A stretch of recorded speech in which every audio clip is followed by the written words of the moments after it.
Friends ఇదే lava blaze AMOLED 2 మరి box అనేది స్పెషల్ బాక్స్ ఇది జనరల్ క్రియేటర్స్ పంపిస్తూ ఉంటారు. జనరల్ మనం కొన్నప్పుడు ఎలా వస్తుంది అంటే ఇది ఓపెన్ చేసిన తర్వాత దీని లోపల ఉంది చూడండి ఇటువంటి బాక్స్ అయితే ప్రొవైడ్ చేస్తారు. మరి లావా గురించి మాట్లాడితే ఏదో ఒక కొత్త ఫీచర్ ఇస్తూనే ఉంటారు. మరి ఈసారి ఏమి ఇచ్చారనే చూద్దాం. తక్కువ ప్రైజింగ్ లోనే వీళ్ళు గ్లాస్ బిల్డ్ ని ప్రొవైడ్ చేస్తూ ఉంటారు. ఆల్రెడీ మనం ఇంతకుముందు చాలా మొబైల్స్ లో చూసాం. మరి ఈ మొబైల్ బాక్స్ లో ఏముంది అంటే ఓ transparent back case 24 hours service promise అని చెప్పేసి కార్డు ఉంది. ఇంకో లోపల వైపు mobile next USB to Type C cable SIM ejector 33 watts charger ఉంది. మరి మొబైల్ గురించి మాట్లాడినట్టయితే చుట్టూ కవర్ ఉంది. ఈ కవర్లో నుంచి మొబైల్ని బయటికి తీద్దాం. మరి మొబైల్ డిజైన్ చూసారా కొంచెం మనకు త్వరలో రాబోయే iPhone 17 సిరీస్ ఉంటుంది చూసారా ఇప్పటికి వచ్చిన కొన్ని లీక్స్ ప్రకారం చూసుకున్నట్టయితే అలా నాకు కనిపిస్తుంది. నెక్స్ట్ మొబైల్ థిక్నెస్ గురించి మాట్లాడినట్టయితే 7.5 mm మాత్రమే ఉంటుంది. మరి ఇటువైపు volume rockers power and button provide చేశారు. పైవైపు స్పీకర్ గిల్స్ నాయిస్ క్యాన్సలేషన్ ఉంది. కింది వైపు స్పీకర్ గిల్స్ టైప్ సి పోర్ట్తో పాటు సిమ్ ట్రైన్ ప్రొవైడ్ చేస్తారు. ఇంకొక వైపు ఎటువంటి బటన్స్ని ప్రొవైడ్ చేయలేదు. మొబైల్ అనేది చాలా లైట్ వెయిట్గా అనిపిస్తుంది. సిమ్ ట్రే గురించి మాట్లాడినట్టయితే హైబ్రిడ్ సిమ్ స్టార్ట్ ఇచ్చారు. 2 సిమ్స్ లేదు ఒక సిమ్ ఒక మెమరీ కార్డ్ని ఇన్సర్ట్ చేసేసుకోవచ్చు. చాలామంది మెమరీ కార్డ్ ఆప్షన్ కావాలి అనుకుంటూ ఉంటారు సరే సో వాళ్ళకైతే బాగుంటుంది. మరి ఒకసారి దీని సెటప్ ప్రాసెస్ మొత్తం కంప్లీట్ చేసేద్దాం. మొబైల్ బూట్ అయిపోయింది. అవుట్ ఆఫ్ బాక్స్ 115 తోటి వస్తుంది. బేస్ గురించి మాట్లాడినట్టయితే అన్ని వైపులా చాలా తక్కువ బయల్స్ కనిపిస్తున్నాయి. సెంటర్ పంచ్ హోల్ డిస్ప్లేని ప్రొవైడ్ చేశారు.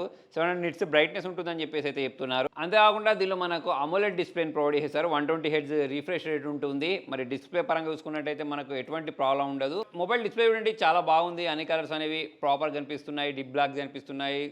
బ్రైట్నెస్ తర్వాత కాంట్రాస్ట్ లెవెల్స్ అనేవి మనకు బాగానే కనిపిస్తున్నాయి. మరి హాప్టిక్స్ గురించి మాట్లాడినట్టయితే పర్లేదు కానీ దీంతో పాటే ఇక్కడ మనకు టిక్ టిక్ టిక్ అనే సౌండ్ అయితే వస్తుంది అంటే మనం దాన్ని ప్రెస్ చేసింది అనేది మనకు తెలవడానికి. మరి UI గురించి మాట్లాడినట్టయితే ఇక్కడ మీరు చూడొచ్చు ఎటువంటి బ్లోట్వేర్స్ లేకుండా చాలా క్లీన్గా ఉంది. అయితే మనకు 5000 mAh బ్యాటరీ ప్రొవైడ్ చేశారు కదా అయినా కూడా ఇది ఓన్లీ 174 grams మాత్రమే ఉంది. అంటే చాలా లైట్ వెయిట్గా ఉంది.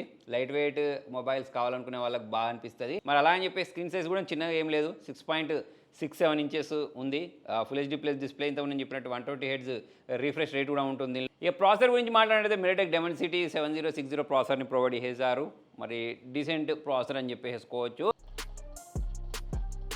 సో ఫ్రెండ్స్ మరి మొబైల్లో మనకు ఫ్రేమ్ డ్రాప్స్ ఎక్కువ కనిపించట్లేదు. మీడియం లెవెల్ గేమింగ్ని అయితే మనం చేసుకోవచ్చు.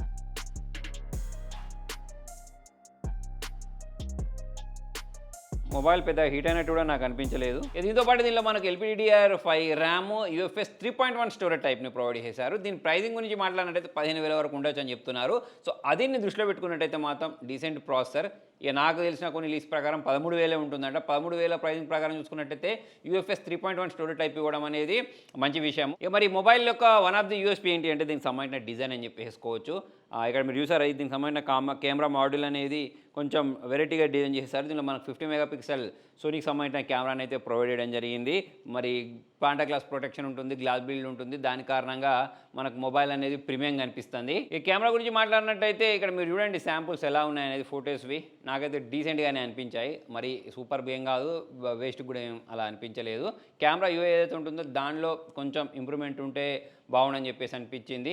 ఇంకోటి మనం వీడియోస్ గురించి మాట్లాడితే 4K వీడియోస్ని అయితే మనం దీంతో రికార్డ్ చేయలేము. ఫుల్ HD వీడియోస్ని 60 FPS అయితే రికార్డ్ చేసుకోవచ్చు. ఫ్రంట్ క్యామ్ యూస్ చేశాను, బ్యాక్ క్యామ్ యూస్ చేశాను. మరి దీంతో క్యాప్చర్ చేసిన కొన్ని శాంపుల్స్ చూడండి మీకు ఒక ఐడియా వచ్చేస్తుంది.